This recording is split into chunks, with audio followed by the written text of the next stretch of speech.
At ZocDoc, we know being a healthy adult is like living in a video game. Every day has side quests, taxes, laundry, birthdays, and just when you're leveling up, you have to book a doctor. The insurance portal crashes, they put you on hold, your doctor doesn't take your plan, game over. We see you, so we made booking a doctor easy. Download ZocDoc, search by specialty, insurance, and availability. Book instantly, no cheat codes required. Find a doctor you love with ZocDoc. This episode is brought to you by ChatGPT.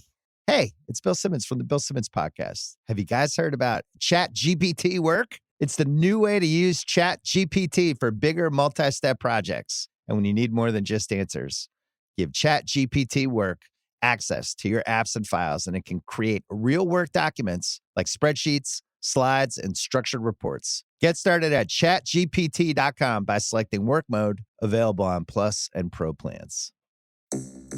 Well, you could believe Mr. Pecker. My name is Peck. Or you could accept the fact that this city is headed for a disaster of biblical proportion. What do you mean, biblical? What he means is Old Testament, Mr. Mayor. Real wrath of God type stuff. Exactly. Fire and brimstone coming down from the skies. Rivers and seas boiling. 40 years of darkness, earthquakes, volcanoes. The dead rising from the grave. Human sacrifice, dogs and cats living together. Mass hysteria.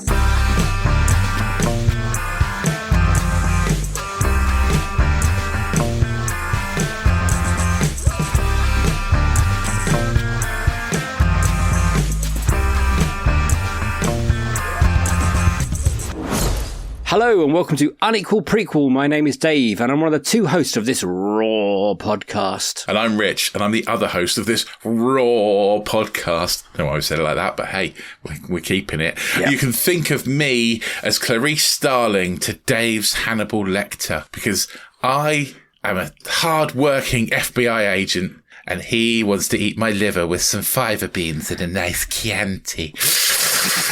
Yeah, good.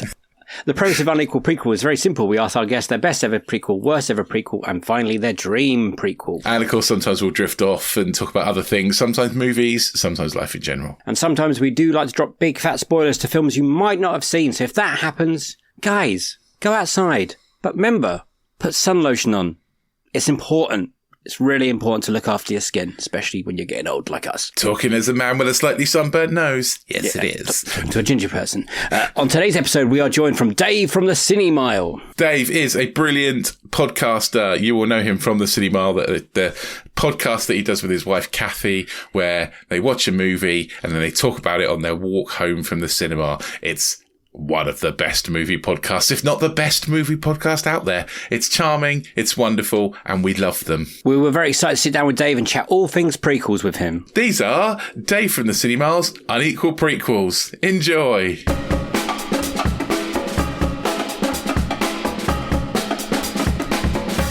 You know, between us, we probably have near to 1,000 episodes of podcasting between us. That's mad, isn't it? Wow. Because you've got like, I just checked 567 or something on Cine. Is that right? It? Well, that's what it says on Apple, but then you've got like your Patreon stuff probably. Yeah, we got Patreon. We've got, the numbered episodes were up to 400 and something, and then there's other stuff in there. Yeah, so wow. That's crazy, isn't it? What are we on then, Dave? What have we done with our lives? Well, you've won awards, Dave. Yeah. Yeah, that doesn't mean anything. We're multi-award losing. Yeah, you've got you've got articles in the paper, and everyone loves the paper. Everyone loves the paper, and had nice Miranda Sawyer say nice things about you. I was just reading about it, I was like, oh, that would be nice. And in the Guardian and stuff, you know, which is all nice. And I know we're very grateful. And you chart, and we're not jealous at all. So that's good. This sounds like an ambush, English Dave. No. Yeah. No. We always we stand on your shoulders quite a lot. You are one of the originators of us wanting to do a podcast. I mean, Dave even tried to steal Spoiler Street for a little while. Yes, it's yours. Have it. No. So, nobody should own Spoiler Street. It's part of the community. It's part of the infrastructure of this great podcast. Everyone likes to spoil things when they review. And I just, because I listen to you so often, the words come out of my mouth. And I was like, oh, that's been taken. That's the highest form of flattery. That really sounds familiar. I was like, where have I come up with that great thing? First you steal my name, now you steal my street. So we go spoiler spotting. Yes, so we do now. I like that. That's more alliterative. Yeah. But Oh wait, no, street is alliterative as well. Yeah. I think sibilant, you're supposed to say. they both work.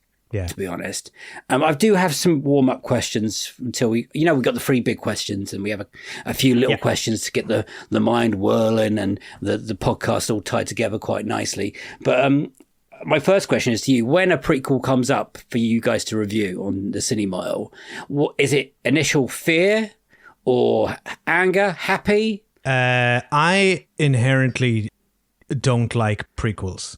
I that's my starting position. Good start. So in terms of emotion, I think it would be sort of revulsion or disgust. That's where I start with. Like I feel like they are inherently like devoid of like of like a lot of the fundamentals of storytelling, like conflict and it'd be great if I could think of a second fundamental of storytelling.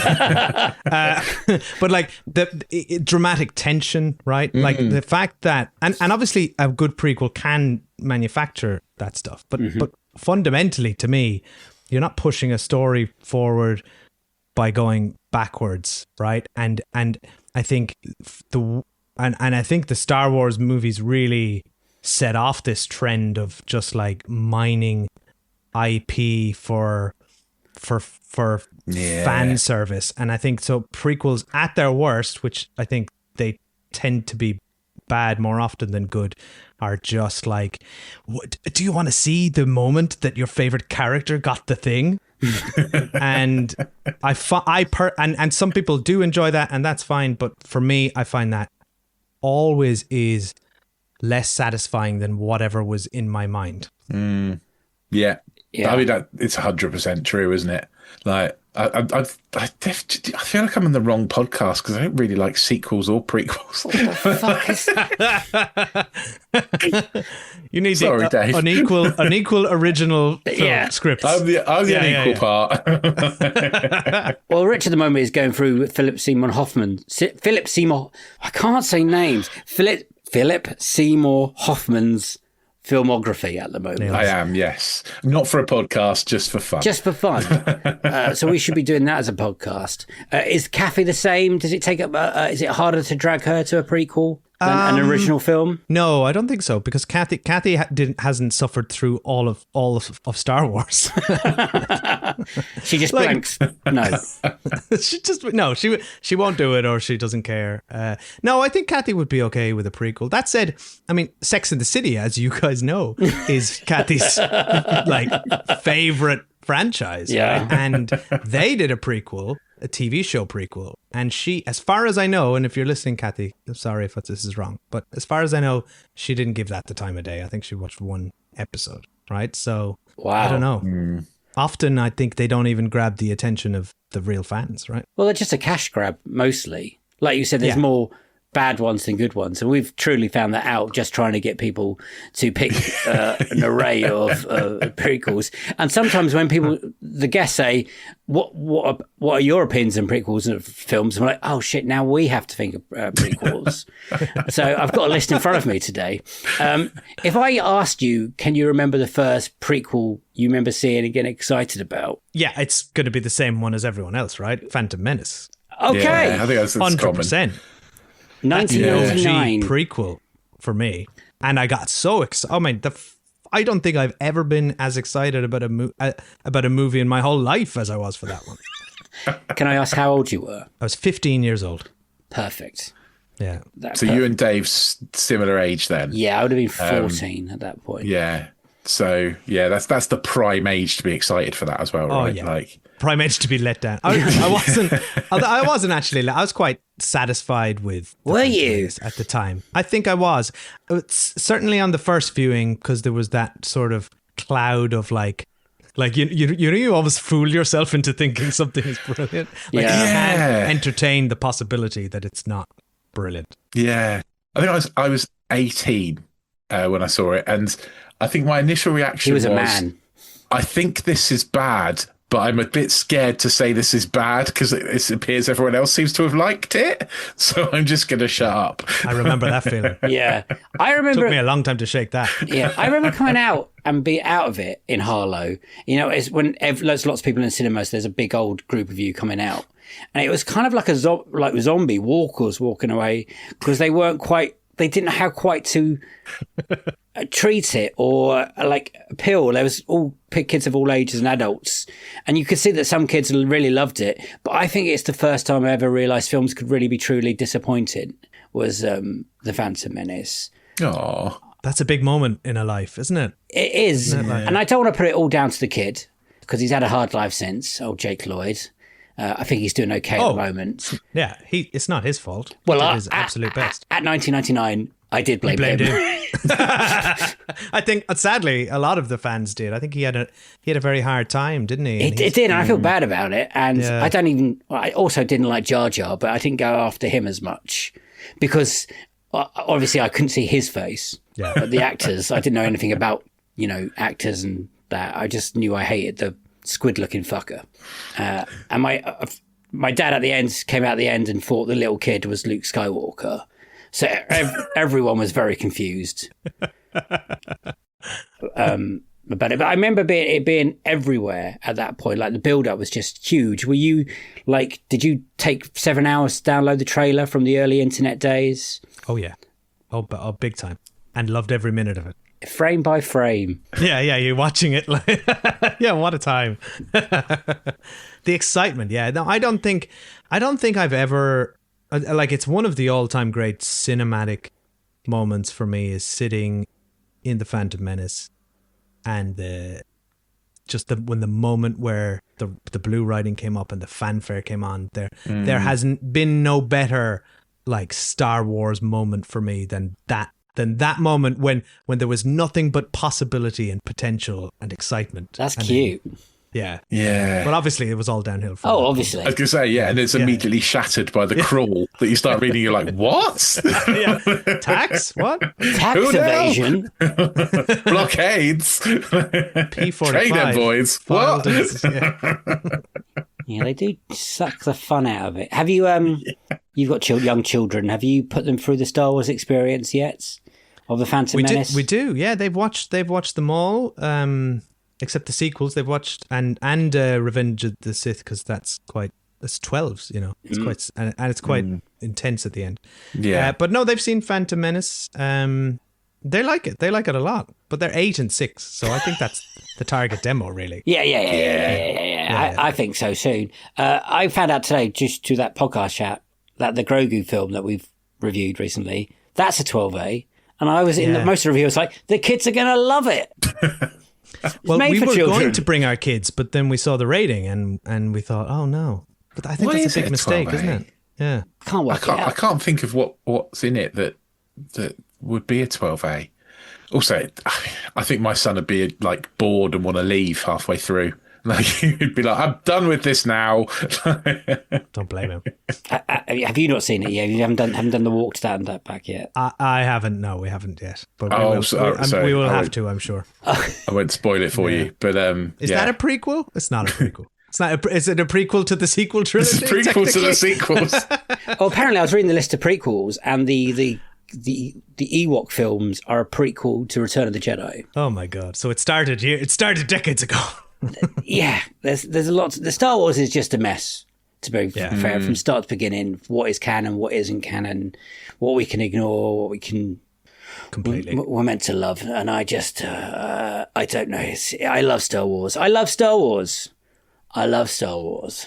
I like how you're saying that to yourself. You're trying to as convince though- yourself. Yeah. It's like some sort of mantra just to get you through the day. I do love Star I Wars. do love Star Wars. I really do. loved it. Did you get all the toys and stuff back in the day as well? Were you collecting the stickers and the cereal stuff? It was in every cereal. The tacos, not tacos, Tazos. I was a little late to Star Wars. I first saw it when I was 12 or 13, so I kind of had kind of exited out of the toy era a bit. Oh, Dave. But I did get into the extended universe. I read all the books that were then knocked out of canon. Yeah, that's what I'm saying. Yeah. Forget what you read, kids. Read stupid. That means nothing. Oh man! So prequels in all not good for you. No, not my bag. There are exceptions, of course. If you were given a prequel or a sequel, would you rather go sequel? Yes. You had to think about it for a while. Do you also hate sequels? Well, no, I don't inherently hate sequels, but they tend to also be worse than the original thing, right? They tend to. Yeah. It's more bad ones than good ones. But no, I'd rather a sequel. Yeah, is the answer, because at least they're driving the story forward, and it's not. They can also suffer from fan service and navel gazing, but I don't know. But you might get Terminator 2. It could happen. Exactly. And it's always worth the chance of getting Terminator 2. Yeah. I was like, is there a prequel to Terminator? But there's not yet. They haven't done that one Not yet. yet, but I'm sure they will. Does Salvation count? They sort of go back in. It's all timey-wimey bollocks, isn't it? Oh, now I'm confused, Rich. Is it right. prequely or not?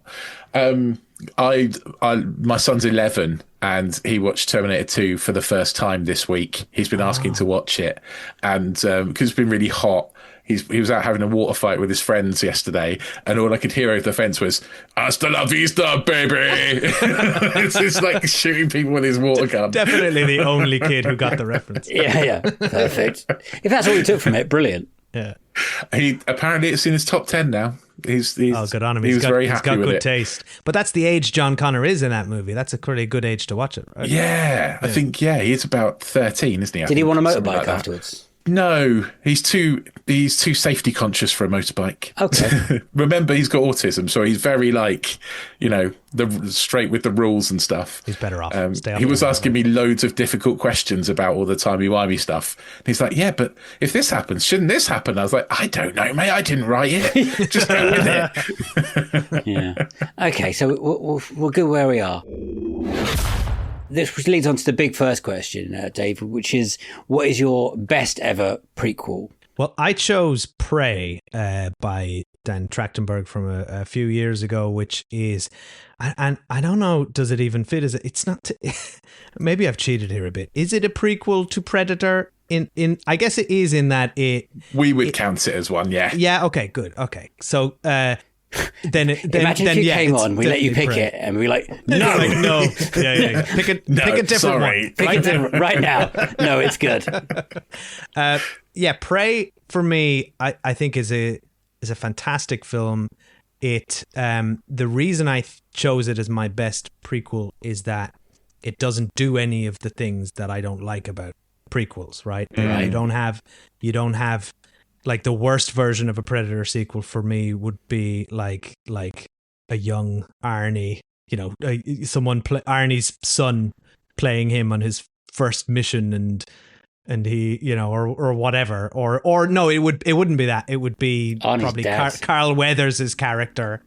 Or someone, and it's what's the story of how they first did the hand thing together? Yeah. Let's see them do that, but they're 20. Why is he too busy to bleed? Yeah, exactly. I want to find out about his rare blood condition. So, yeah, I like a prequel. The best kind of prequels for me are something that can be in the universe and look backwards and kind of, but be its own standalone story, like Prey. It's like Prey is its own perfect little capsule. It's an original film. It's one of those things that you watch and you think, how did no one ever think to put the Predator in a historical setting before? Because it's so good and so kind of obvious in a way. Yeah. Like the sequel went into a weird future, and it's a franchise that was stagnant for a long time, produced bad sequel after bad sequel and bad sequel. Then Dan Trachtenberg came in and did what seems so obvious, made it absolutely killer film. It also hits all the hallmarks that you want from a Predator film. Like, it does little nice little tips of the hat to the original, and it was just fantastic. That's the reason I chose it. It's a great choice. I do worry a little bit now that we're going to get lots of like Predator in Victorian London and Predator and Pirates and all this Not kind me. of. Give me that. Give me both of those. Dave, have you Keep going. have you watched Killers of Killers, the animated movie on Disney+? Yes, Rich I hasn't loved it. yet. I haven't. No, I do it's need very to watch good, that. Rich. Yeah, Yeah, I've heard it's very good. No, he's 3 for 3 now, Dan Trachtenberg. He's King Predator. But what I love about it is he's not like, again, he could have done the easy thing, right? He could have done an easy Predator prequel. He could have done an easy Prey sequel, right? He didn't. He did an animated film as a sidestep, which is an interesting little dodge in itself. And then that is like a series of vignettes that all come together in interesting ways.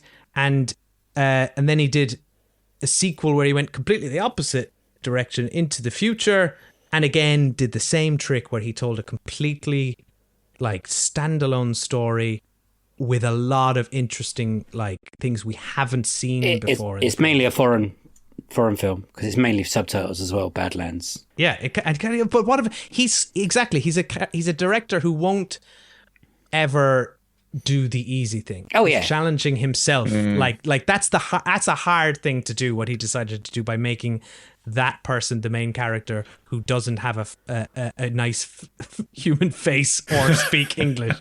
Do you think that's why he did that in Badlands? Because he wanted to do that in Prey, didn't he? Prey was supposed to be in Comanche completely and subtitled, and he wasn't allowed. The studio didn't let him. So do you think that's why we got Badlands? We got so much of that in Badlands. I think so. I think he's I've heard him say this in an interview that he finds the hardest thing to do. He challenges himself to do that because he finds that rewarding and interesting. And I think he then gets incredibly good results. Yeah. I like he was like, oh, you won't let me have an actual real language. I'll give you a fake language. Deal with that. Disney. How's that?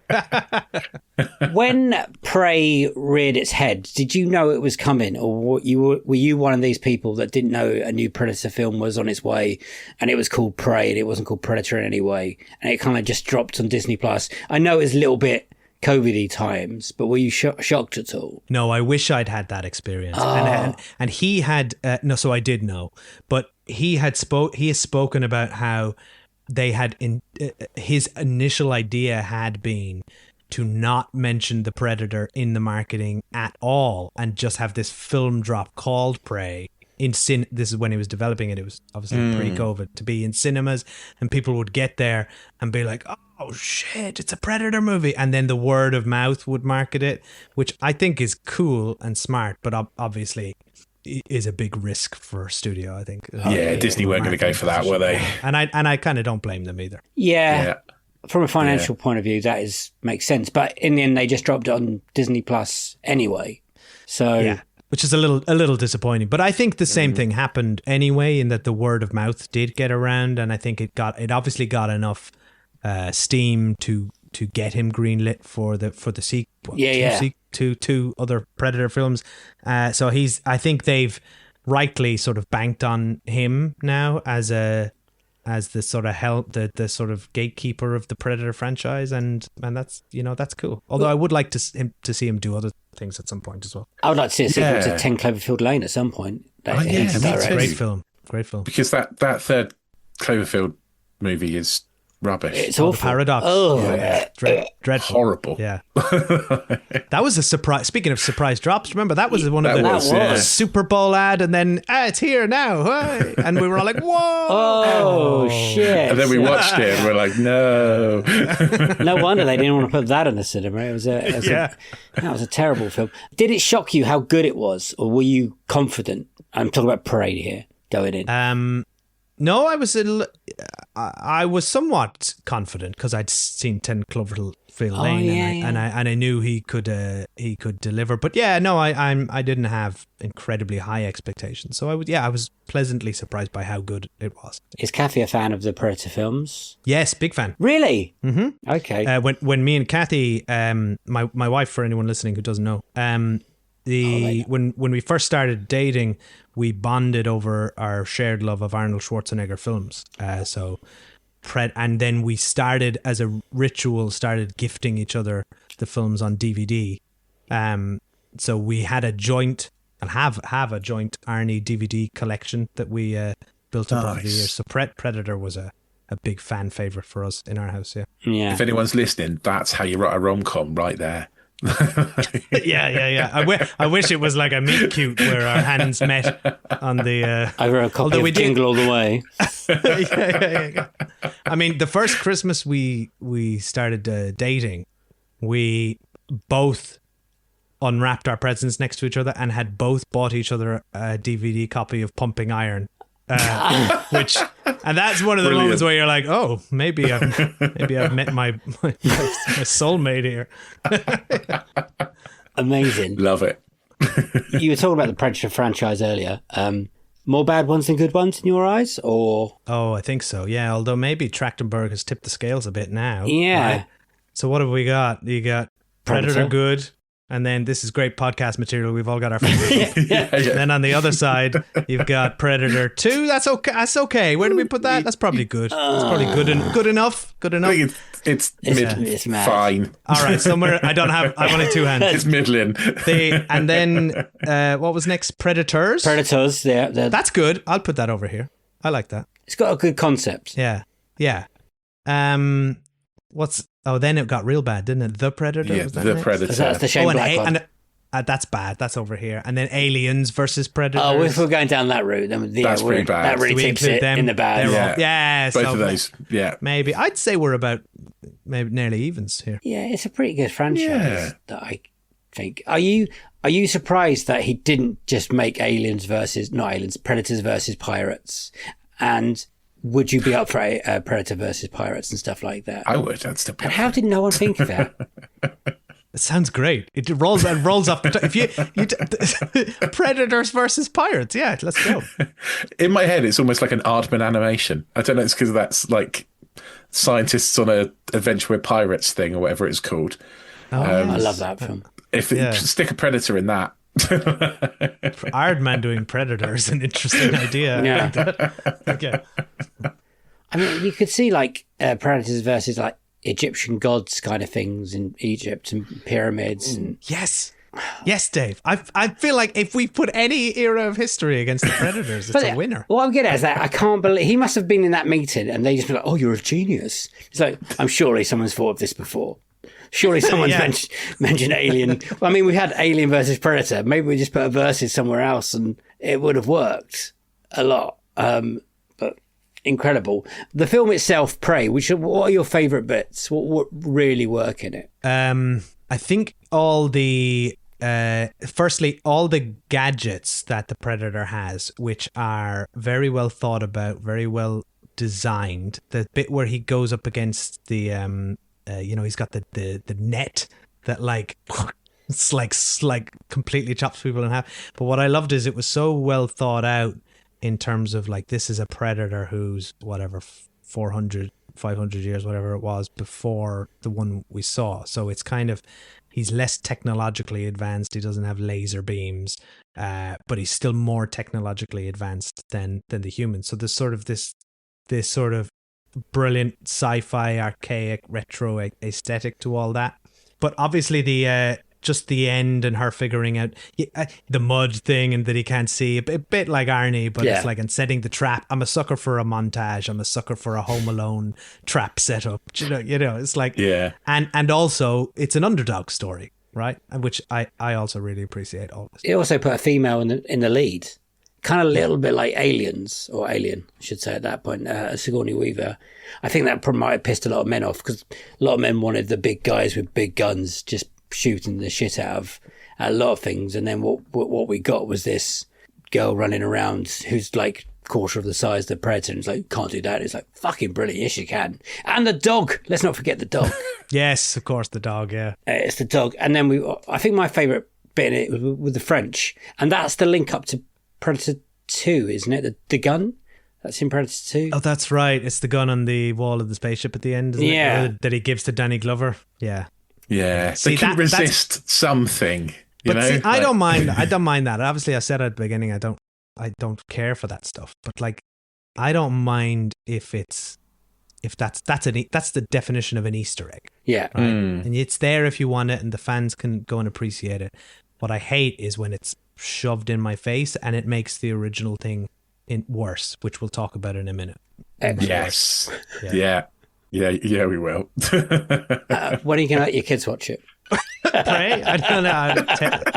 They're 6 and 8, Dave. Not for a long time. Yeah. I think, what is it, a 15? Probably 13. 13 is probably the right age for that, maybe. Will you show them Predator? Schwarzenegger's Predator before this Predator? Will I show them Predator? I can't reach it. I've got the Prey Blu-ray over there. Will I show them Predator? No, I don't think that's a hard 18, isn't it? I just wonder what you deem as violent or not violent in the Predator franchise. Show them Alien vs Predator 2 Requiem, because they won't be able to see a thing that's on it. There's nothing in it. It's so dark. Exactly. I do think that they had to go so far away from that version of Predator, from those films, you know, the Pred Alien fucking thing. Oh, yeah. They had to go so far away that this is like Prey is perfect in that way. Like, we have to break every rule to make this movie and make it absolutely brilliant. When me and Rich reviewed it, I think we went in quite cold. Like, this is going to be. I thought it was going to be shite. Yeah, I'll be honest. I genuinely thought. I remember us talking about it before we reviewed it. And I was like, I don't want to watch this, Dave. Don't make me watch another rubbish Predator thing, I please. Think it came off quite near Alien vs Predator 2 when someone picked that, and Predator 2. And I think, films like that. I think we just watched Requiem not long before, and I was like, I don't want to do any more of this. And then literally almost gave it full marks. I think I gave it 6.5 out of 7 for I do like it how we first time. We covered it on Unequal Sequel, and we're talking it as a prequel, but it can work as both in a certain way. It's a sequel to Predators versus Pirates, which is coming to cinemas in 2028. Well, sometimes we just say it's another Predator film, and we're covering it. We break our own rules very quickly. We break our own rules all the time. It's fine. I've recommended Prey to a lot of people because a lot of people were off Predator films. Like, even my dad, I was like, you should watch Prey. It feels like quite grown up in a way, and it's so beautiful. It's so well shot, and the CGI is so good in it. It's like flawless. I think it's great, man. I'm just looking at the scores that I gave things back in 2022 when Prey came out, and I gave Prey 6.5, and Top Gun Maverick 6.25 for some reason. I don't know what I was thinking that day. To the quarters. Top Gun Maverick's a great film.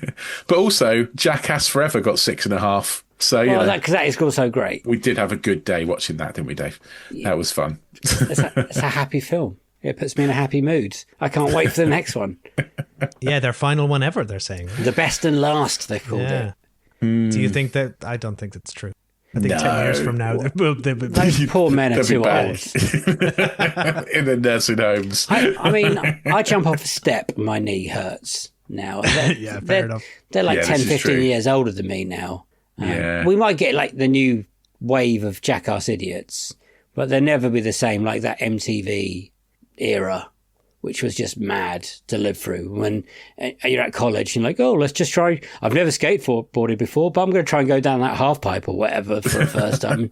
Yeah, you film it. Let's see what happens. And then someone breaks their arm or cocks it or something like that. It was a wonderful time to live through. It was a wild time.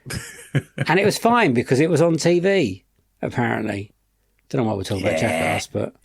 we've got off topic a little bit here. Prey's great. This episode is brought to you by ChatGPT. Hey, it's Bill Simmons from the Bill Simmons Podcast. Have you guys heard about ChatGPT work? It's the new way to use ChatGPT for bigger multi-step projects. And when you need more than just answers, give ChatGPT work access to your apps and files, and it can create real work documents like spreadsheets, slides, and structured reports. Get started at chatgpt.com by selecting work mode, available on Plus and Pro plans. Ouch. This knee is killing me, but I can't stop training. The marathon is in 2 weeks.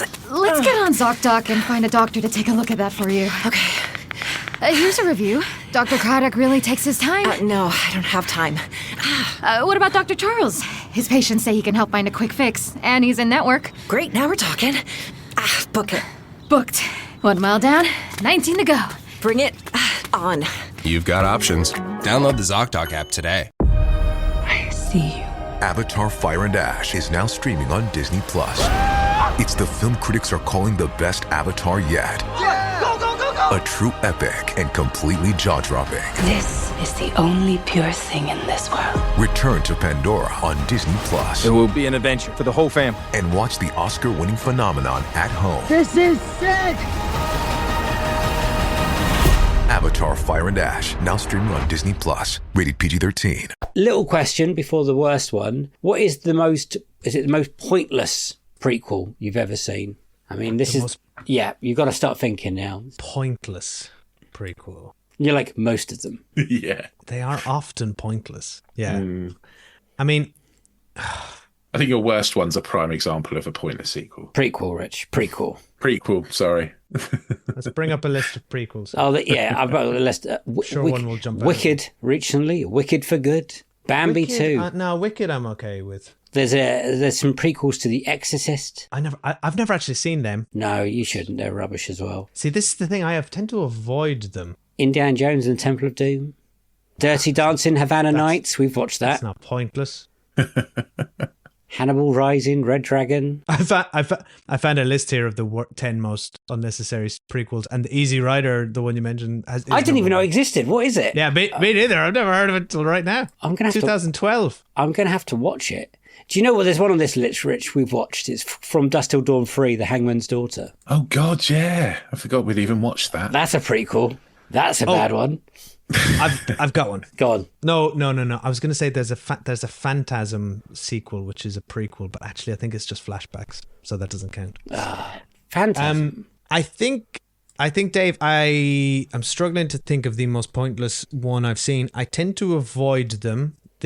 Probably my worst, I think, is incredibly pointless. I think it is the definition of pointless. So I'm going to cheat here and just bundle it in with that. That's fine. What is your worst and pointless sequel? So I chose Solo, A Star Wars Story. Not that I think anyone listening might argue there are much worse films than Solo, A Star Wars Story. There are much worse prequels than that. I think as films, I think that's a fair position. So I think this is not the worst film prequel, as in the film is not great, but it's not horrendous. It's a perfectly functioning film. I think it's the worst prequel for me because it commits all of the worst prequel sins. Yeah. That being ticking off the where did he get his gun? Where did he get his fucking belt? Where did he get his socks? And also like answering. For me, the biggest sin a prequel has ever committed is in Solo, which is, prequels tend to answer questions that nobody was even asking. And they answered the question, where did Han Solo get his name? Which is, I think, one of the dumbest ideas that has ever been thought up in a writer's room and that was ever committed to film. It is so disastrously bad, not only because it's stupid, it is so disastrous because it makes the entire character worse across the spectrum of Star Wars. So now whenever I want to watch a Star Wars film I like with Han Solo, his backstory has been filled in for me now and forced upon me in a way that I'm not happy with. That makes me think of all these stupid things, which makes his character less interesting. Yeah, I think you're absolutely right. And the problem really with Solo is that it takes an intrinsically cool character and makes him desperately uncool. Yes, exactly right. It just, Han Solo is, when you're a kid, all you want to be, nobody wants to be Luke Skywalker. I'm sorry, but they just don't. Everybody wants to be Han Solo. He is the epitome of cool. And then you watch this movie and you're like, ugh, he's he just tries so hard. Everything that happens makes it, it's just desperately uncool. And it makes me sad. Credit to Alden Ehrenreich, because I think he actually did a really good job. Yeah. I think he was, with what he was given a very difficult job to do, an impossible job to do. And certainly I don't think there's any fault on him or anyone else, particularly performance-wise.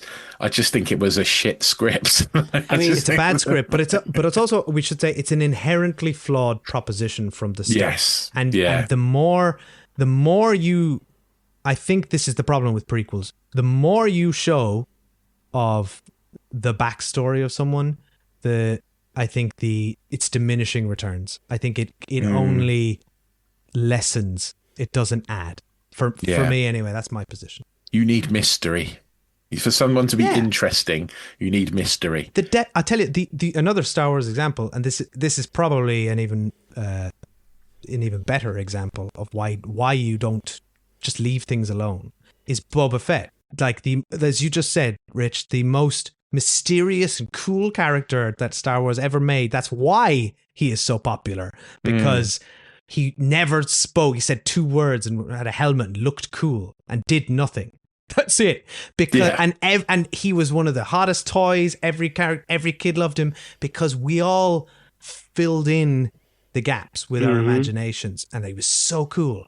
And then the more you show, the less good it is. Yeah. Because it's likely not going to be as good as whatever was in our collective imagination. Yeah.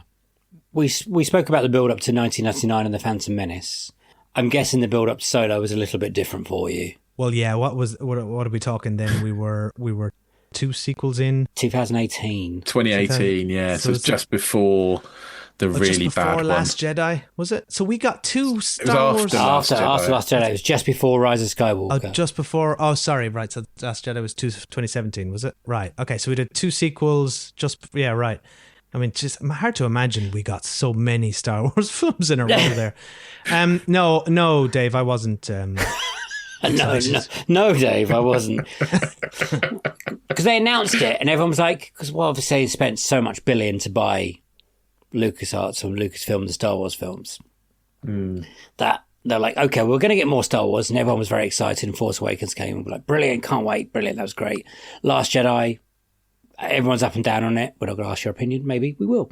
And then they're like, well, we have to start making some money somewhere, and we're going to start filling in some holes. When was Rogue One? Was that was before this? 2016. And that was a success. That made over $1 billion or something at the box office. So I thought, hey, but that doesn't have all the problems this does. Don't have a go at me. I'm just trying to paint the picture. I'm just saying, Rogue One you could watch as a standalone film and never watch another Star Wars movie, and it'd still be a good movie. Yeah. You know? I love watching you fight over Rogue One. I've had so many fights with. It's a very contentious film, that one. It's brilliant. I love it. It's amazing. I think it's great. But when they announced this, and they still that stupid A Star Wars Story tag that they have under it, the same as they have with Rogue One, were you intrigued at all? Like, as long as they keep the... Oh, okay. Sorry, what were you going to say? As long as they keep, like, the Han Solo a bit mystique, and just have him a cool, like rogue guy that's just killing people left, right and centre kind of thing. And he's just doing trips on his Millennium Falcon or whatever with Chewie, that would be okay. But it's the fact that they go right back at the beginning. Like, I always thought Han Solo was just his name. Yeah, right. It's a good name. Just don't mess with it. Did that bit come in the rewrites? Because they had the whole history of it. It had the Lord and Miller. They were going to make it and filmed lots of it. And then the people at Star Wars were like, no, that's too good. Here's a Ron Howard film. I don't know for certain. There's a fantastic podcast I'd recommend. Okay, we like them. Going Rogue. If anybody hasn't listened to the podcast Going Rogue, I think she's an Australian journalist. She did a whole deep dive on Rogue One and that's troubled production, right? And then she kept going. She does it for loads of films now. So it's troubled productions. She does episodes and episodes on them. She did one on Solo, a Star Wars story. I wish it was more recent in my memory and I could answer your question, Dave. But I guarantee you she has the answer, and it's a fantastic listen if anybody wants to dig into the mess that was the production history of a Solo, a Star Wars story, because it is fascinating. Yeah, because when it got delivered on your screens, it did feel kind of underbaked, undercooked in a lot of ways. And I'm guessing you covered it, and I've probably listened to your episode at some point, but it was so many years ago. What did you think? Straight away hated it? No, I don't think so. I don't think we hated it. I think I was pretty kind to it at the time. I think I was. I remember thinking it was fine. It was a totally fine film, and there was some enjoyable stuff in it. I certainly wasn't angry or anything. I mean, I definitely was frustrated with the all of those things I've referenced, just like the fan baity nonsense and the naming the Solo thing. But no, I think I don't know why, Dave, but when you asked me what's the worst prequel, I went straight to Star Wars. And then I played around with a few of them in my head, and I just landed on this one. And I think it's just such a, and to use your previous question, I think it is pointless. It is entirely pointless. It is a completely cynical, pointless, half-baked cash grab. Yeah. I think maybe the thing that makes prequels inherently bad for me is when they focus on a character. They're like, you like this character, have more. Like if they brought out a Jack Sparrow sequel, I'd be like, that's the last thing I want to see. Yeah, I don't want that. They're definitely going to one day do a Jack. They're definitely going to do that shit, aren't they? But yeah. That's when I think it doesn't work. Whereas I think Rogue One works because it isn't about any character that you know already. It's about a story that you've sort of heard a little nugget of, which they open up on, which I think works better. And I think, again, Prey works better because it isn't going back and doing like, what was young Arnie like? You're like, I don't care. But it takes that nugget of something and builds an actual standalone story that you could watch without watching any of the others. Whereas I think if you watch Solo without watching any of the stuff that came before it, if you were watching things in a chronological order rather than the release order, and you watch Solo before A New Hope, you'd be like, what is any of this? I completely agree with you, Rich. I think that's a great point. If you put a character at the core of it, you're tying your two hands behind your back before you even start, especially when the character is so intrinsically linked with a particular actor's performance. Yeah. Yes. Because then you've got to somehow match that. So again, I'd say kudos to Alden Ehrenreich for even trying, and I think he did the best job he could. But like, it is just an inherently flawed proposition, isn't it? Absolutely. Yeah. I mean, Donald Glover as Lando. Good. Actually, he was good. That was a good Lando. He's a good. I would have preferred a Lando movie. I would have preferred a Lando movie. Yes. Now you're talking. Yeah, there is a good story in there. There's right at the end of Solo, which is about the birth of the rebellion. That's the movie they should have focused on, getting that band together and starting the wheels turning. Then Solo. Before we start to record, I watched a Solo trailer, and I'm so dumb. I was like, oh yeah.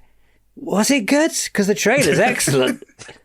I was like, I mean, it wasn't bad. It wasn't terrible, but it's the dice that really wind me up. Oh, the dice. That's a bad one. The name, I'm like, I've gone past, but the dice, I have no fucking clue why they kept ramming the dice in my, like, I was like, I had to go back and watch the other films. I was like, at any point, did they mention the dice in any of the other films? No, absolutely not. There's no relevance to those dice at all. And that made me angry, to be honest. We can tell, mate. We can tell. So angry, and the Kessel Run, which is legendary, like doing the Kessel. That's another one. And then it's like he did it so early on in his career. It's like, what's the point? That should have been when he was a really cool band. Like, But that's another thing. Like he sits in that bar, in that cantina in A New Hope, and he says a line. I did the Kessel Run in under 12 parsecs or whatever, which apparently is a unit of distance, not time. Right? Yeah. So, but like that is great writing from someone who wasn't a great writer, George Lucas. But like it's a great bit of writing because it sells. This is what George Lucas was great at, is like creating a universe that feels lived in with characters who've been around. And he's speaking in a language and referencing things we as an audience don't understand and aren't supposed to understand. I don't need to understand either. Exactly, Rich. It's like the Kessel Run in under 10 parsecs doesn't mean anything, but it expands the sounds viewers. Cool. It sounds cool, yeah. Number one, it sounds cool, but it expands the viewers' like imagination and makes this universe seem big, right? Like, where's Kessel? Who knows? It's out there. So again, the more you show the thing, and it's like, oh, okay, it's just a big CG sloppy mess. Okay, yeah, got it. Also, droids are quite important in Star Wars. You know, the Phoebe Waller-Bridge as L337. Annoying or great in your eyes? I found this character quite annoying. Yeah. I like Phoebe Waller-Bridge. I thought Fleabag was brilliant. Yeah, I think she's incredibly talented. But no, yeah, I found this character very irritating and grating. Is there somewhere in that film a good film though? Is there any way that could have worked in your eyes? Directors Lord and Miller could have done that, yeah. And cut out the Han Solo line. Yeah. I think. Yeah. I mean, I forgot Woody Harrelson's in the Star Wars universe. Yeah, he's all right. He seems to be having a good time, and Paul Bettany is the bad guy, and Darth Maul turns up at the end for... Oh, see, that's another one. No, stop it. Stop it. That's just shamming. And this is where Star Wars at nowadays. It's just like, it's gotten so insular. Like, to my point of like the Kessel Run, it's like, whoa, what is it? The universe gets bigger. Like, they're so intent on just like referencing themselves and making everyone knows everybody and everything is smaller, and Luke Skywalker's in The Mandalorian now, and there's characters in it from other things that I haven't even seen and don't care about, and it's just like stop Darth Maul died and he was a bad guy. Don't give me a whole show where he's the hero. He's a great villain, I get it, but like, I don't know, he killed Qui-Gon Jinn. And now I'm supposed to root for him on some animated thing? I'm not watching that. I'm not gonna spoil it for you, but what you've just said is incredible. I can't wait for your episode on Mandalorian and Grogu, because the foreshadowing you just did was amazing. Oh no, he's not in that as well, is he? Is he just in all the movies? No, there's some other things he's going on. No, he's not. But just the concepts. Final question: when you do watch your Star Wars rewatches, what order do you watch them?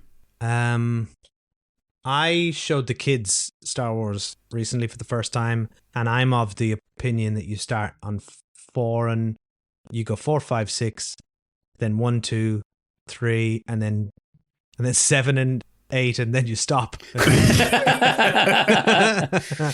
We're still waiting for that 9th film, guys. I can't wait.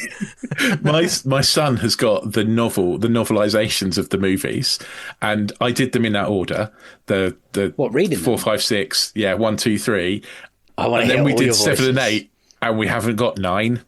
Is there a novelization of 9? Do they still do that? There's like a series, like a novelization of all of them. Okay. But we didn't get 9. I didn't buy it. You never know. He hasn't got it. Rich, it might be better. It won't be. They're all like word for word of the movie. Can I hear your C-3PO? No. Oh, now we have to hear it. I know. I just do the voices for him. I can't do them for the public. Would it better if we turned our cameras off and pretend we weren't here? No. Oh, God. I can't, Dave. No, you've put me on the spot and I'm all shy. Do your R2-D2 then. There isn't an R2D2, is there? Because it just says bleeps and whistles in the books. Yeah, you don't have to do them. Wait, that was so uncanny when you did it. It was like he was in the room. I do have to do voices for characters. But I read to my son every night. I do a chapter of a book every night that he's with me, and I have to do voices for every character that's in the book, and it has to be a different voice for every character. And also, if I do the wrong voice, if I've forgotten what a character, because he goes to his mum's for like 5 days and then comes back and I've forgotten what a character sounds like. So if I have to do that, then he gets very upset and very annoyed with me. Like, no, it doesn't sound like that. You have to do it this way. And I'm like, oh, okay, I'm sorry. How did you do the Harry Potters? There's so many bloody characters. Oh my God. Honestly, Harry Potter was a nightmare. Can we hear your Ron? I think Ron was just my voice. I don't think I did bother very much with the kids' voices. It's very difficult to do. Hagrid is very easy because I'm a bit West Country anyway. So Hagrid's just my. I bet you made some of them Scottish. We've really gotten off. Yeah, Scottish is easy as well. We're really getting off track now. No, let's stay on this. I want to get out a book, Rich. Let's go. Start reading to us. There's so many good. Do you hold them all? No, I'm not doing voices, Dave. Stop trying to make me do voices. Stop trying to make voices happen. Voices aren't going to happen. Yeah, okay. Rich, I think it's a real testament to what a good job you're doing that your son is asking you to do the voice like you did last time, right? That means you're doing a great job. Oh, thank you. I've got one more question about Solo. Do you reckon they'll ever return to the well and try it again? With Solo? Or with you mean with a different character? You mean like Alden Ehrenreich and Gan? Well, maybe. Or just having another crack at a Solo or origin story and be like, because Star Wars have got a history of, forget that didn't happen. That was a mirage. Magic. I mean, they have, yeah, you're right. They have done that. No, I would say not for a long time. I mean, who knows? Is Star Wars going to outlive us? Is it going to be here in 60 years? So then it's possible, right? Let's be honest. So, yeah, so 60, 80 years from now, maybe they do it again. Yeah, maybe you know the way like Disney is remaking all their animated films live action. I think that's going to happen eventually. They'll remake it animated. Yeah, although let's be honest, they'll just be AI. So 60 to 80 years from now, somebody somewhere will just prompt remake Solo from 2017, but make it good and with Harrison Ford in it. Yeah, and then it'll appear and they'll watch it and it'll be just for them because it'll be personalized and Spotify be going, that's what you guys wanted, right? Yeah, exactly. Oh dear. We'll be dead. Don't worry. We'll all be dead. I don't know. At ZocDoc, we know being a healthy adult is like living in a video game. Every day has side quests, taxes, laundry, birthdays, and just when you're leveling up, you have to book a doctor. The insurance portal crashes. They put you on hold. Your doctor doesn't take your plan. Game over. We see you, so we made booking a doctor easy. Download ZocDoc. Search by specialty, insurance, and availability. Book instantly. No cheat codes required. Find a doctor you love with ZocDoc. Hey, it's Ryan Reynolds here from Mint Mobile. Now, I was looking for fun ways to tell you that Mint's offer of unlimited premium wireless for $15 a month is back. So I thought it would be fun if we made $15 bills. But it turns out that's very illegal. So there goes my big idea for the commercial. Give it a try at mintmobile.com/switch. Upfront payment of $45 for 3 months, $90 for 6 months, or $180 for 12-month plan required. $15 per month equivalent. Taxes and fees extra. Initial plan term only. Greater than 50 gigabytes may slow when network is busy. See terms. This episode is brought to you by ChatGPT. Hey, it's Bill Simmons from the Bill Simmons Podcast. Have you guys heard about ChatGPT work? It's the new way to use ChatGPT for bigger multi-step projects. And when you need more than just answers, give ChatGPT work access to your apps and files, and it can create real work documents like spreadsheets, slides, and structured reports. Get started at chatgpt.com by selecting work mode, available on Plus and Pro plans. Well, next question. Which film is so perfect? This is the little one before the dream. Which film is so perfect it should never get a prequel? So what film, so not dream, so what film are you worried that one day it might be like, prequel? Oh. And my example to this is always when they tried to do Die Hard Year One. Oh, was that going to be a thing? Yeah. They were going to do a Die Hard prequel of how John McClane became John McClane, but that's just Die Hard. He becomes John McClane in Die Hard. So if you just tell us your favourite films or your top 4 films on Letterboxd or whatever, and then we can have a guess. I'm going to pick a few recent favourites. Okay. I'm going to say Sinners from last year is a film I think they was so successful and so popular, they will be very tempted to do more in that sphere. And because without spoiling anything, but there are things that happen in that film that change the dynamic for any future sequels. So I think there may be a temptation to restore dynamics for a prequel, if you know what I mean. Now, I don't think Coogler will do that, and he owns the IP to that. Yes, I believe he's a very clever man, and he's clever. So, but that is one I wouldn't touch. And a lot of horror. We've had so much good horror lately, and horrors tend to be, when they get successful, they get mined to death for sequels and prequels. You mentioned the Exorcist earlier, Dave. Recent ones, I feel like, Weapons has already announced a prequel, right? The Gladys prequel. I don't know how I feel about that. I think that could be all right if they go back far enough. Obsession was so popular and so good this week. I feel like that, and that could be another one they start mining. Is your worry if they make money, that's when they start looking at prequels and sequels and stuff? Yeah, I think. Well, I think that's the genesis for these things, isn't it? Usually, can you? I'll put a question back to you guys. Can you think of besides Star Wars? Damn it! Can you think? Yeah, because I just realized that's the answer. But can you think of a prequel that was initiated by the creator, by somebody who said, I want to tell a story. That's a really good one. That's a really good question. And not by a studio commissioning, the cart before the horse. Because I can't think of one. No, I can't either. Maybe your listeners can. Right in. Oh, wow. You're really good at this, Dave. I'm just going to look at my film collection and see what happens over here. Pearl, maybe? Oh, that's a good shout. That's Ty West, right? Yeah. Yeah, So, I think that's a good one. Yeah. I can't think of anything else, though. That's definitely all him, isn't it? Yeah, because they basically made it at the same time as X, didn't they? Because they were stuck in New Zealand for the pandemic, and they just sort of went, well, may as well just make another one while we're here. and see, I think that's inherently the problem. It's where is this thing starting from? And now, to be fair, I'm sure Prey, which was my choice, I'm sure that started with, we own the Predator franchise now. Yeah. After we what can we do with this? What can we do? And they probably started pitching out to people. So it's not to say that a studio wants to make money on a popular IP is always going to produce a bad result. I don't think that's the case. I think if you bring in a good somebody with a clear idea and a vision like Dan Trachtenberg, then that's fine. But I think that tends to be the starting point for a prequel, and that is not the optimal position for. What about Prometheus? Piece of art. Because that's a. Oh yeah, but that was driven by Ridley Scott, wasn't it? Very driven by him, but the story was all rubbish. Damon Lindelof. Okay. Yeah. What about the Godzilla -1s? That's the studio, I guess, is still. But it's not the original creator of Godzilla, Dave. That's for sure. Yeah, that's true. Sorry. That's true.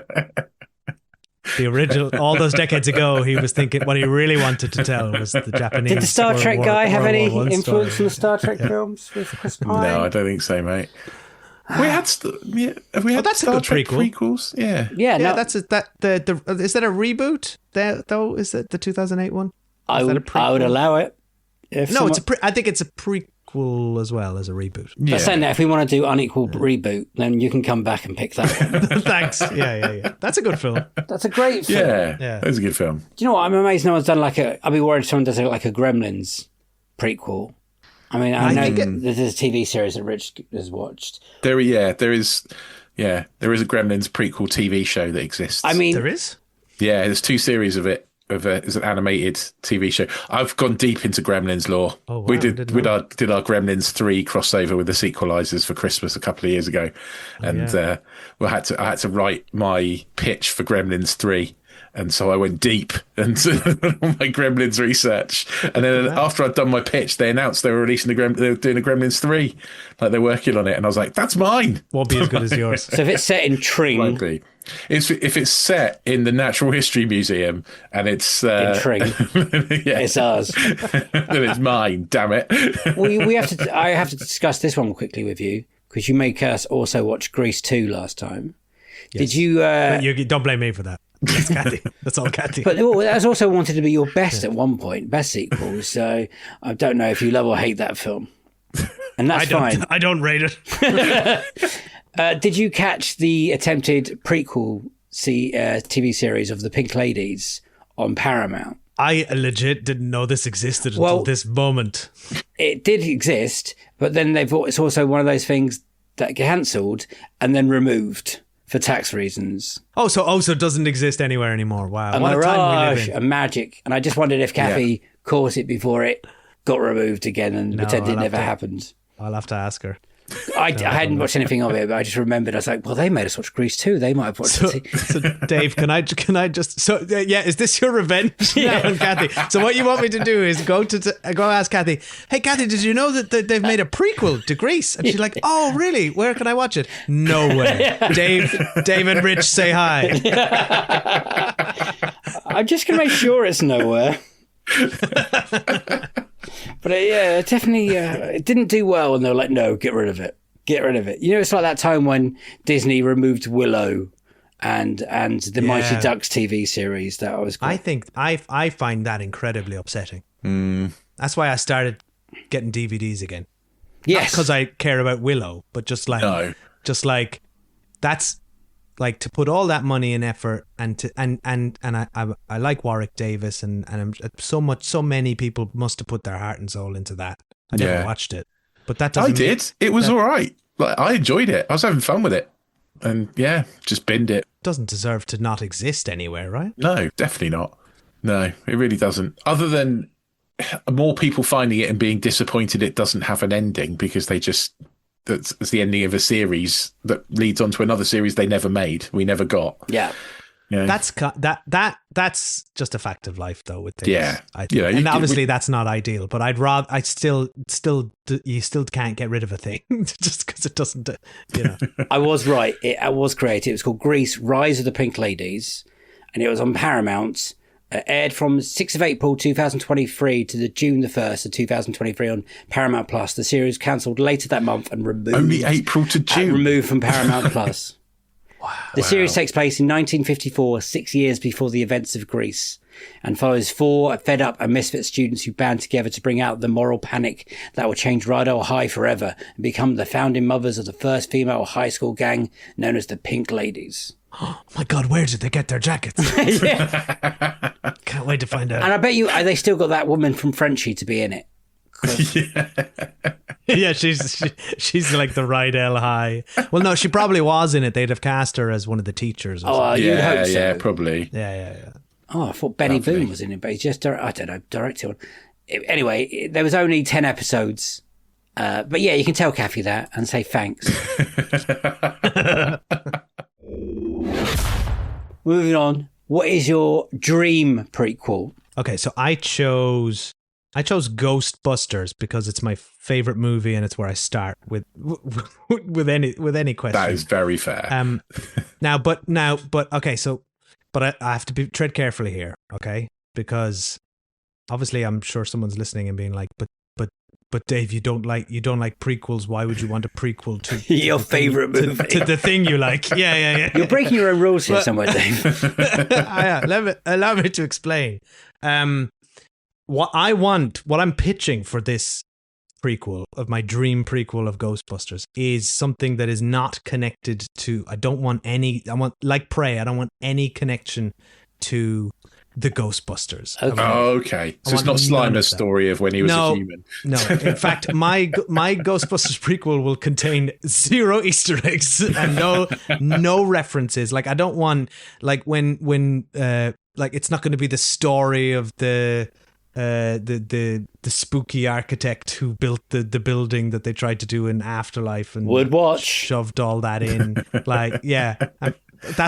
You can make that one, Dave. That's not what I want. I want brand new story, brand new set of characters, but with the same feeling of Ghostbusters, right? I want that. I want horror, comedy, and I want that unique aesthetic of the ghosts, where they're sort of cartoonish and kind of funny, but also can be quite terrifying.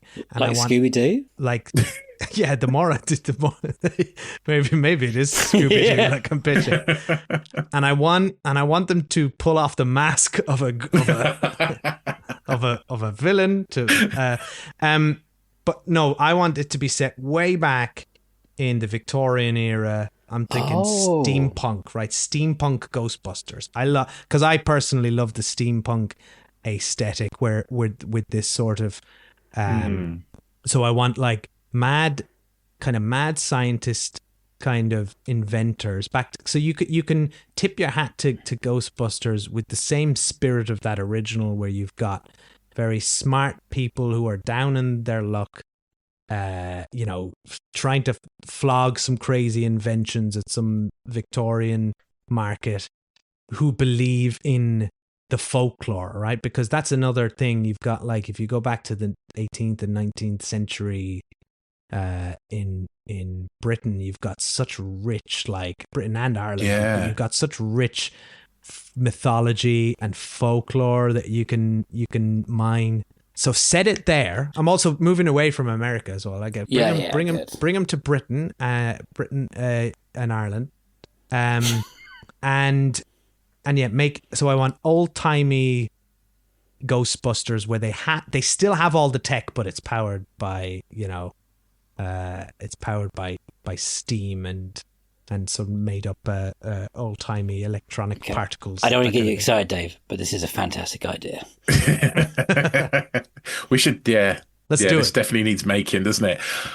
So I'm in my head, and I might be completely misremembering this, but there was a Ghostbusters cartoon, wasn't there?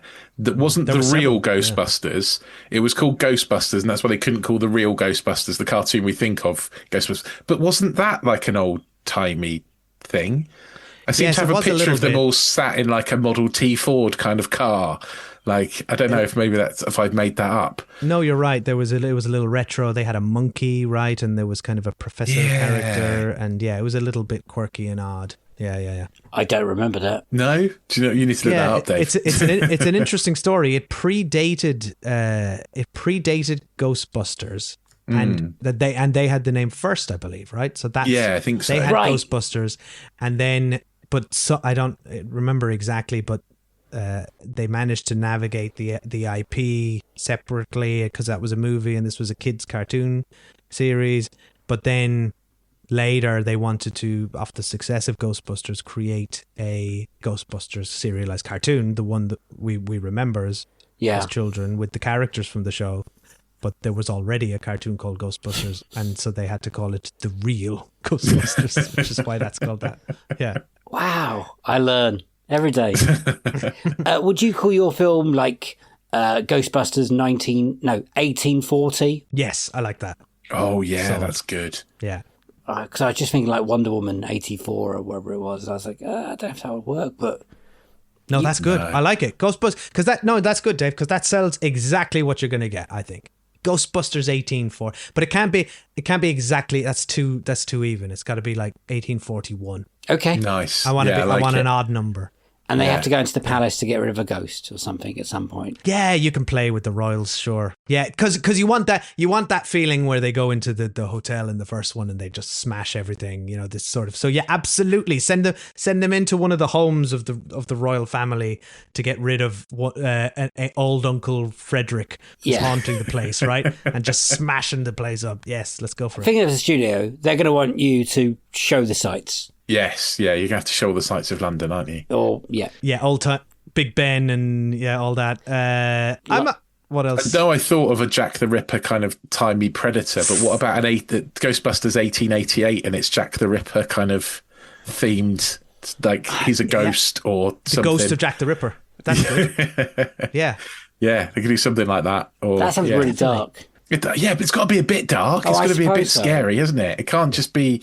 That's the problem that the 2016 film makes, is that it tries to be too funny and not scary enough. Yeah, and it ends up being neither. Yeah. But, yeah, it's got to be scary. If I said Edgar Wright, would that work? Yes, I like it. God, we're doing it. He's a good fit. Yeah, we're gonna make it, boys. And then we just get Simon Pegg, Nick Frost, Jessica Hines. No, I don't want them. I want unknowns. Oh, okay. Yeah. Do you know who I think what you want here is this is maybe a wild pitch, right? But I think you want to go just like the spirit of the original, right? Pick from the cast of SNL UK. Yes, that's a great shout. That's what you do. I like that. Yeah, that's very good. I want young up and coming people, brand new story. I don't even, and really you can't even use the Ghostbusters iconography too much because that was invented in the 1980s. So maybe there's their own sort of spin on it. Yeah. What kind of car were they? Or a cart, I guess. Yeah. Really fast horse. With a siren on a white horse. Yeah. Bells. I mean, it would look really cool, but I'm thinking of what's the Shanghai Nights when they come to London. That's the only thing that keeps popping into my head for some reason. Like how bad job they did of London in that thing. Dave, I think it's a really good idea. I really do. Have you been thinking about that for long? Because you're a big Ghostbusters fan. No, because I don't think about prequels unlike you guys. I don't ever think of them. You guys have forced me to think about them. So thank you. I think we share this idea. Yeah. You forced it into existence. Yeah, because you're a big Ghostbusters man. You picked Ghostbusters 2 as your best sequel. I'm surrounded in Ghostbusters memorabilia. You're a cool guy. Brilliant. Yeah. Love that. Aren't I? The franchise as a whole. It's a disaster. Oh, okay. It's a bad franchise. It's got like... Yeah, it's a really bad franchise. Do you not think there's more good films than bad films? Or hang on, how many are there now? I think we have to do the finger thing again. There's Ghostbusters 1. Ghostbusters is good. Yeah. 1 is good. I love 2. We love 2. Yeah, this is a safe space for 2. People don't like it. They're wrong. They are wrong. I think that the 2016 one is okay. I don't hate it. If it wasn't a Ghostbusters film, I don't think it would have got loads of the hate that it got, if they'd had something else. I just think it wasn't funny enough and it wasn't scary enough. I agree. It just didn't quite. I didn't like it, but I didn't hate it either, and it didn't deserve that awful campaign hatred it got. No. And what are and there's 2 other ones, right? The Afterlife and Frozen Empire. Afterlife I thought was really great up until a point. Like I thought and again, I know people really loved that film, but as I've outlined very many times on this episode already, I don't like fan service. It irks me. And I want new original stories. So I really thought the first half of that film was giving me exactly what I wanted, which was like, oh, this is getting, it's got the spirit of it, and it's got these new characters, and it's a family, and they're interesting, and it kind of feels a little different. And then it was just like, yeah, but what if the first movie again? And then it just started dipping into the well too much, and then I won't spoil it, but I thought, I cried. I thought the end. Well, I'm happy for you, Dave. And many people, it worked. You cried twice at the same moment. No, 2 moments. Oh, okay. The end. I think when they're all lining up, and the end. I mean, it was a heartwarming tribute to Harold Ramis. I appreciate that, but I don't know. But what about the frozen ice cream one? That's just a bad film. It's very bad. It's just bad. Yeah. So it's probably pretty even in terms of good and bad. I suppose it's about down the middle. But the highs are really high. Like Ghostbusters is... Yeah. I watched it again at Christmas, which seems like yesterday, but is now 5 months ago. Is a 5-star film. It's perfect in pretty much every way. I was like, stop fighting this. This is a perfect movie. And like you said, the second one, which I watched 1, 2, and the 2016 version at Christmas. And 2 is just so much fun. Love it. Yeah, it is fun. It gets a bit silly at the end with the painting. and stuff. It's still good though. Like he still scares me. He's still scary. I still find Vigo scary. That bit where his face comes out the painting. Oh, there's some great stuff in there. It's when they look back in the picture and there's a painting of them. I still don't understand it. It's very stupid. I don't get it. Yeah, guys, I've just found a contender for Ecto 1 in our 1888. Apparently the first electric passenger car came out in 1888. That's it. Oh my god! There we go. I bet it looks awesome. Imagine that with some like sort of Victorian era Ghostbusters branding on it. That's our Ecto 1. Yeah, we've got it. Would they be scientists or can they be like funeral director people? Because there must be lots of. I think you can have a mix of people, right? I think.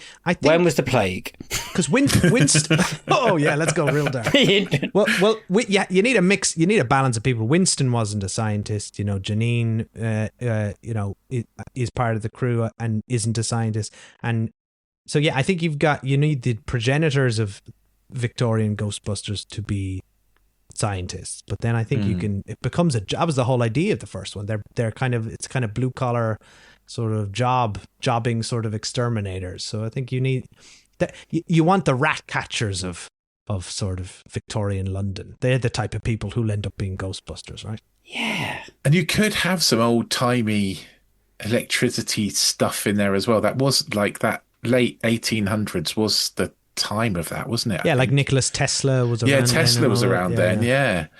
So it's possible. It's possible.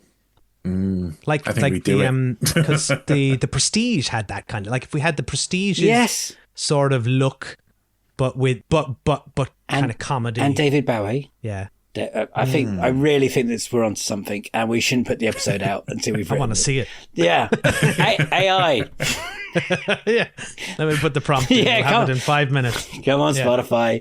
That'd be I think that's a great idea for a prequel, and it's very different from what people have picked already, and there's definitely legs there, and Edgar Wright would be good. Any other directors that would pop into your brain quickly, like Shane Meadows? That'd be a different film. Very, very different. Different film. Nolan wouldn't do it. I'm just trying to think of British directors. You've nailed it there with Edgar Wright, because you want someone who can do horror and comedy. That's the which tends to be most horror directors, actually. Like Zach Kreger is probably a good shout of late. Yes. You know, who else? Corin Hardy. Corin Hardy, yeah, is good. Jordan Peele would be interesting. Yes. Would you get the British sense of humour though? Oh yes, good point. Neither would Zach Kreger. Yeah, I can't think of a better. I can't get over Edgar Wright. Yeah. Yeah. Well, I'm going to try and pitch it to him if I ever do. Yeah, next time you see him. Yeah. What about like Ben Wheatley? He would be a good. He's interesting. Yeah. Can he do the humor? Yeah. Have you seen Free Fire? Is really funny. I haven't. No. Okay, I'll take. Who was it? Who did Free like Fire? The Descent and Dog Soldiers? Neil Marshall. Oh, Neil Marshall. Yes. He hasn't that done might be a anything bit too great gruesome. in a while. No, he hasn't. No, that's true. Maybe but Dog Soldiers is very funny. Yeah, it is. Yeah. I was trying to think of horror comedy type things, but I can't. That's it. I'm done now. Well, let's just put fucking Danny Dyer in it. I'm legit not even joking. I'd love to see Danny Dyer in it. Maybe not as one as the Ghost Men or Ghostbusters or whatever they come up with, but he'd be do you know he'd be great as the Rick Moranis character, something like that. Oh, I was thinking of like the Walter Peck character trying to shut them down. Oh, that's good as well. No, he's not. Danny Dyer's not hateable enough. He's a bit of a buffoon. True. He's a good hateable. Now we're just going to cast the whole film. Yes. Who's the good? I was thinking hateable? Rivals now. Yes, there's a lot of good people from Rivals who'd fit this bill. Eddie Marsden always keeps there. Paddy Considine. Yes. Oh, David Tennant in Rival. His character in Rivals would be great as like a Walter Peck character, wouldn't he? Yeah. Peter. Or did you see Bad Sisters? The husband. Yeah. He's so hateable. Something. Oh, like he that. is. Yeah. Oh, what's his name? Because he plays like a Dracula-y kind of guy. He's got a Danish name. Yeah. Yeah. I can't remember what his name is. Someone like him. But That's what you want. yeah, that's a very good shout. How old would they be in your these people? I'm just trying to. Are they? I'm thinking in 20s, late 20s, early 30s. That's what you want. Like, and like how on the nose are you going to catch? So instead of Winston, are you going to have William or Willie? No, I think we don't. They don't have to be exact like avatars for the four lads. Okay, good. From 1984. There could be 5 of them. There could be 3 of them. I don't think any of that matters. What matters is the vibe. And so I think start with what's an interesting character in this setting, and what sort of story do you want to tell, and that's where I would start. So I definitely don't want to. What I wouldn't like in my steampunk Ghostbusters prequel is like the Bill Murray one. I don't want. I don't want to sit there as an audience and say, "Oh, that's the Bill Murray one," which is what they did in 2016. That's the Bill Murray one. That's the Ray. Yeah. That's the Dan Aykroyd. That's exactly what they did, and I think that's kind of uninteresting. Yeah. I'm thinking about Bad Sisters now and thinking we could set this in Dublin instead of London. Yeah, Irish. I mean, have an Irish cast Irish instead. Ghostbusters. I mean, Ireland is filled with ghosts and goblins. And rich mythology. Yeah, and all that lore. Yeah, amazing. Plus, I mean, maybe it sounds inherently mad because I am Irish, and why didn't I start there? But I don't know. It's a surprise. But I think. I don't know. I just feel like Victorian London is really fascinating to me personally, and I feel like London would be the hotbed of like invention and cutting edge. I feel like that's where my Ghostbusters would be. Like Dublin in the 19th century is miserable. Would you put lots of like famous historical characters in there, as in them bumping into them, kind of, or would you stay away from that? Yeah, I'm okay with a little bit of that. Okay, because that's not. I guess that's the same kind of fundamental thing as the prequel thing of like, oh, look at it's kind of history fan service in a way. But I don't know, that's kind of fun, and it puts them in a time and place. So I think it's actually kind of important to have a little bit of that. Yeah. Last question. Actually, Rich is researching something I can see by his face, maybe. No, you're all right. I was literally just looking for the guy's name from Bad Sisters. I think it's Klaus Bang. That's it. I must be saying that wrong. Yeah, Klaus Bang. Yeah. Best name. But I'm looking at his face. I'm thinking, he's so evil. He should be the baddie. He needs to be the main villain. Done. Yeah, you could be right. Yeah, because you need a human. I think you need a villain with a human face in Ghostbusters. I think it's probably an area that the first film he could be Jack the Ripper was missing. Who's going to do the theme tune? Last question. Oh my god! Because it's going to try and make Take That do it at some point. Yeah, they're not right. That's not the right vibe. Who's going to do the theme song? I mean, it's like if we start with Ray Parker Jr. as like what did he represent? It's this kind of wacky poppy sort of. What's the British equivalent of like? I love the story of the theme tune to Ghostbusters. This is a bit of an aside, but they asked Huey Lewis to do the theme tune for Ghostbusters, and he said no. So they went to Ray Parker Jr. and said, "Can you do a song that sounds exactly like I Want a New Drug by Huey Lewis?" And he went, yes. And so if you listen to the two songs, the song Ghostbusters is almost exactly the same tune as I Want a New Drug by Huey Lewis. Huey Lewis he sued them, and he sued the hell out of them. Yeah. I never knew this. Yeah. Again. Yeah. Wow. Podcasts are so learnable, aren't they? You can do. I highly recommend to you guys and anyone listening to search Jordan Peele's Ray Parker Jr. Oh yes, from it's Key and good. Peele, if you haven't seen it, Yeah, it's great. I've seen It's so good, isn't it? It's amazing how often he comes up with his sketches on this podcast. So good. I don't know what the equivalent would be at the moment. I don't know enough about new music at the moment to be able to suggest anyone. Stormzy's too cool. I think. Right, you want someone who's a bit sort of goofy. I think, a bit like poppy and goofy, and not afraid to. Like Ed Sheeran. Take the piss out of themselves. Nah, he's too self-serious. Yeah, he does every other film soundtrack at the moment as well. It feels you want someone like what I'm thinking is like someone, in the X Factor when it was popular, you'd always have the goofy over 40. You want Shane Ward with the long hair. No. I want like I don't know who I want. What's that guy who did Eurovision and keeps being on the Formula One?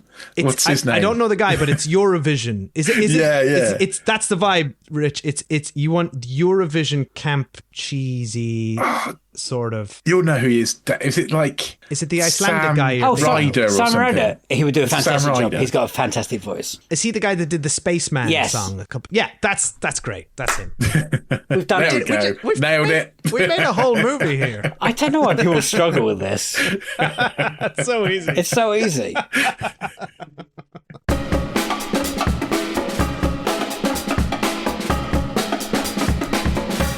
Those were Dave from the Cinemile's Unequal Prequels. That's a mouthful, man. Yeah, you got there eventually. We love having Dave on this podcast. What a great man. We couldn't get both of them, Dave and Kathy. Kathy had to, look after the children. No, I think she was out doing stuff. Oh, so Dave was She was the busy.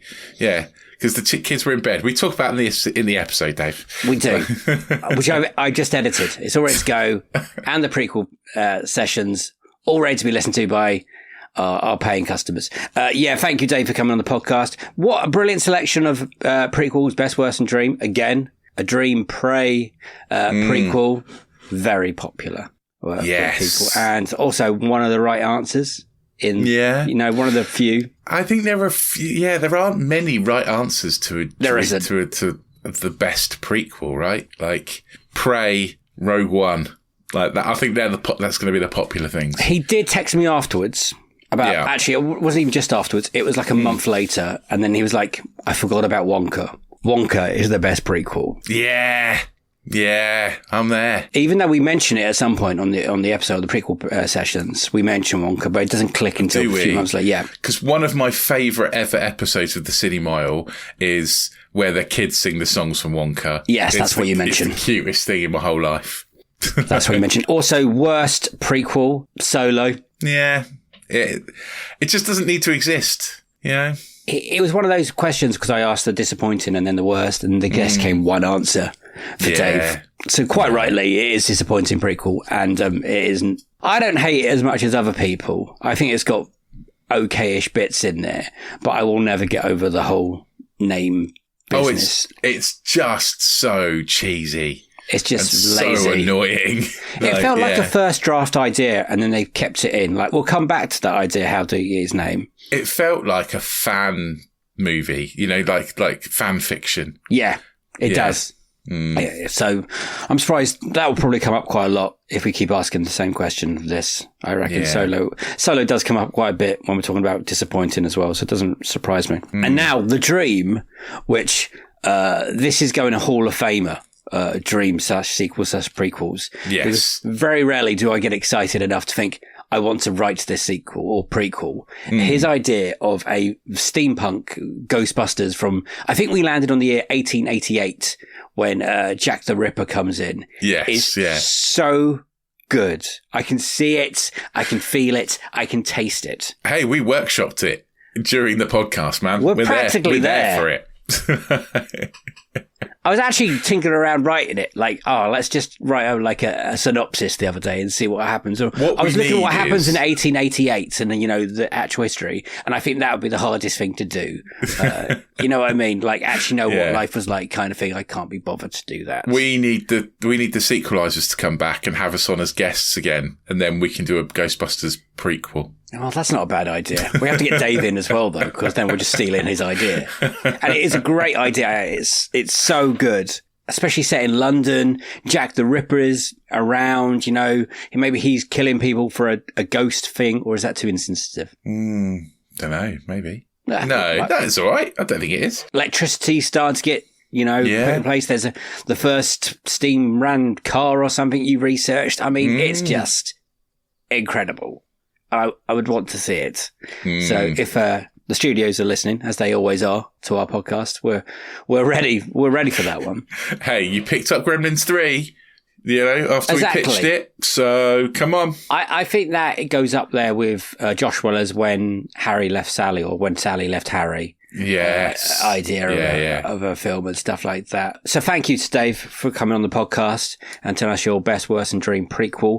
If you don't know what the Cinemile is, then you're not listening to movie podcasts. It is the pinnacle of movie podcasting, really. And so bloody simple and genius and brilliant. And it works because Dave and Kathy are both so charming, right?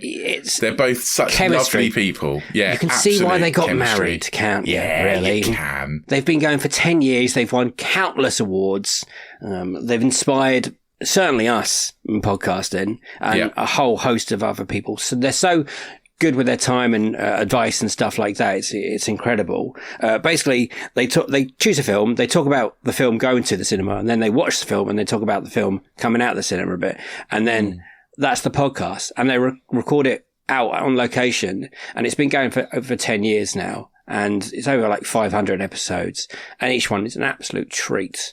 Yeah. It's a special, special podcast. So if you haven't listened to it, you should go and listen to it. If you haven't listened to it, where have you been? Go and listen to the Cinemile. Come on.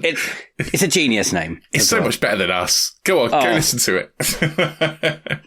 We have a really good chat in the prequel sessions with Dave about how it came about or how is it going and stuff like that. So it's a lovely chat with Dave. We will try and get Kathy on again at some point because we also love her. And yes. We also love them getting on together because it's hilarious. Yes. At some point. We have future plans somewhere to do something. We have a big idea that one day hopefully will come into. It involves international travel. Yeah, it does.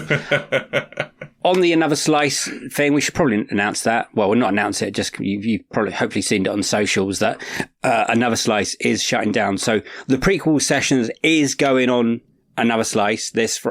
Now.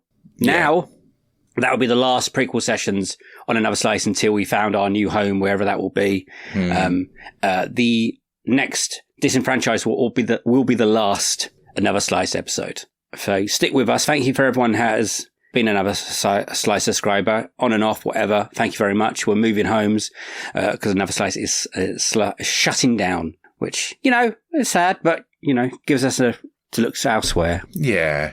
I've done some research. There we go. So I found some places we can go to. We're not just going to be selling it on the corner then? No, we're not just going to be selling it on the corner. And also it opens up potential new options for different levels of subscriber. Yeah. Doing ad-free episodes, that kind of thing. There's options in there for us. So, we'll hopefully it'll be better. Wherever we go, will be better. So that's that announcement done. Thank you to Dave from the Cinemile. Go listen to Cinemile. Rich. Yeah. Well, now I don't have to talk about Another Slice. Then that's cut down my things to do, right? So you can't become a super special slicer anymore. You can't join us over on anotherslice.com/unequal sequel. But if you have been a super special slicer, then thank you very much. We really appreciate you. You guys are amazing. You can still contact us on all the social medias. We are at unequal sequel in all those places. You can also leave us comments on Spotify or on YouTube if that's how you choose to listen, or you can send us an email. We're unequalsequel@hotmail.com. It is working for Dave, but not for me.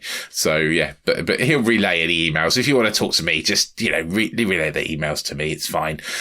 So yeah, thank you very much. We will read out your comments at the end of the month roundup. Do let us know what you thought of Dave's picks. Let us know if you agreed or disagreed, or if you've got any ideas for a Ghostbusters steampunk prequel. Oh, it's really hard to say prequel. Yeah, let us know. Then, we'll read out your comments at the end of the month roundup. Probably not this month because we're going to record it in about 5 minutes. So, But yeah, do that. Do let us know what you think. Please like and subscribe and all those things. Hit the download button, hit the auto download button, hit the little heart. Write us out a review if you're listening on Apple Podcasts or anywhere else for that matter. We really do love those reviews. We'll read those out in the end of the month roundup as well because, we love it. We're incredibly vain. So when you say nice things about us, we really enjoy it. Yeah, I think that's about it. So thanks, everyone. Thanks. Yeah, thanks very much. It's a goodbye from me, bye-bye, and a goodbye from him. Bye! See you on the next one. Sequel to this one. Have a great week. Bye-bye. Can't stop thinking about Ghostbusters prequel now. Mate, I went deep yesterday. I went really I started researching like 1888 and what was happening. I was well into this. And I was like, Dave, step back. You're too busy already. This is nuts. It's such a good idea. It's mad. A good idea. It's such a good idea. And the aesthetics of it. Oh, man. Anyway, let's see what happens.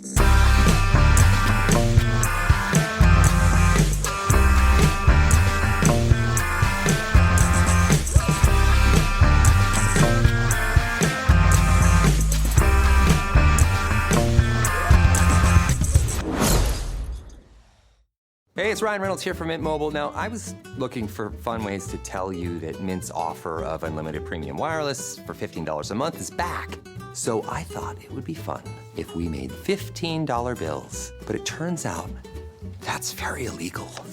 So there goes my big idea for the commercial. Give it a try at mintmobile.com/switch. Upfront payment of $45 for 3 months, $90 for 6 months, or $180 for 12-month plan required. $15 per month equivalent. Taxes and fees extra. Initial plan term only. Greater than 50 gigabytes may slow when network is busy. See terms. This episode is brought to you by ChatGPT.